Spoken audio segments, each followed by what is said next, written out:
কারণ আপনি যদি একটা সিনেমা দেখেন, সেটা ডিরেক্টর যা দেখাবে আপনি ওইটাই দেখবেন, ইমাজিনেশন না, ওইটার ভিতরে কল্পনা করতে হবে। বই পড়লে আবিষ্কার করা যায়, আর শুধু দেখে অনুকরণ বা অনুসরণ করা যায়। এবারও আগেও বাংলা একাডেমির এই শরৎউদ্যানে ছিল ম্যাক্সিমাম, এবারও তাই আছে। দুইটা বই আসছে, একটা হলো এটা আমার না বলা কথা, আর একটা হলো এটা এটা হলো এদের কিংবদন্তি পাবলিকেশন, আর একটা হচ্ছে মিজান পাবলিশার্স। ওদের ওটা ওটা এখন আসে না, ওটা কাল পরশু আসবে।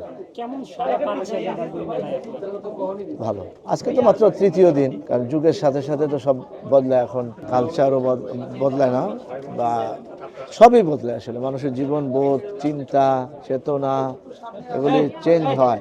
তারপরে এখন ধরেন আধুনিক অনেক বিষয় চলে আসছে, কারণ ফেসবুক, এখন মোবাইলটা অনেক বড় জীবনের একটা অঙ্গ হয়ে গেছে। পড়লে আপনার ইমাজিনেশন বাড়বে, আপনার বুদ্ধিমত্তা বাড়বে।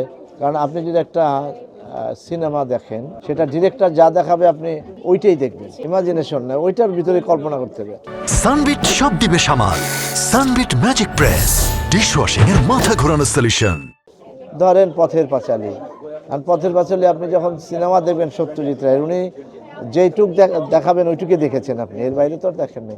কিন্তু পথের পাঁচালী যখন পড়বেন, তখন আপনি আপনার মতো করে একটা চরিত্র চিন্তা করবেন, যে গ্রামে এই যে রেল লাইনে ভাই বোন হাত ধরে হাঁটছে। বই পড়লে আবিষ্কার করা যায়, আর শুধু দেখে অনুকরণ বা অনুসরণ করা যায়। আপনি অনেক পড়ার পরে যদি কিছু করেন, সেটা আবিষ্কার হবে, সেটা একদম নতুন। কারণ অনেকগুলো জিনিস আপনার মাথায় থাকবে, আপনি নতুন কিছু উদ্ভাবন করতে পারবেন। না, আমি এইভাবে দেখিনি কোন পাঠক কোন দিকে ঝুঁকছে এরকম। আমি সবারটাই আসলে সময়ের সাথে সাথে বদলায়, সময় বদলায়।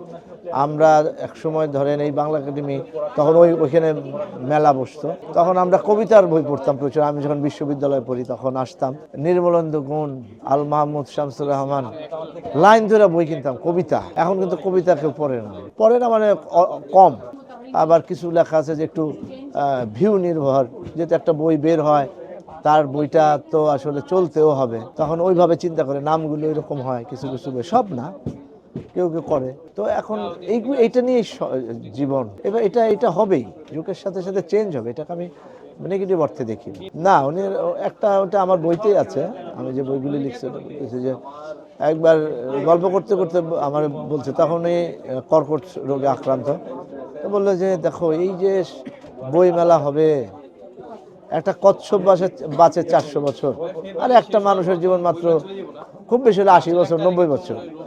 তো কচ্ছপের এত বছর বাঁচার দরকার কি? 400 বছর ও কি এত কন্ট্রিবিউশন দিবে পৃথিবীতে? শুধু প্রকৃতির ভারসাম্য রক্ষা করবে, আর তো কিছু লিখতেও পারবে না, কিছু না। তো আমার ওই জীবনটা দিত 400 বছরে, আমি আরো অনেক লিখতাম, মজা করতেন আর কি।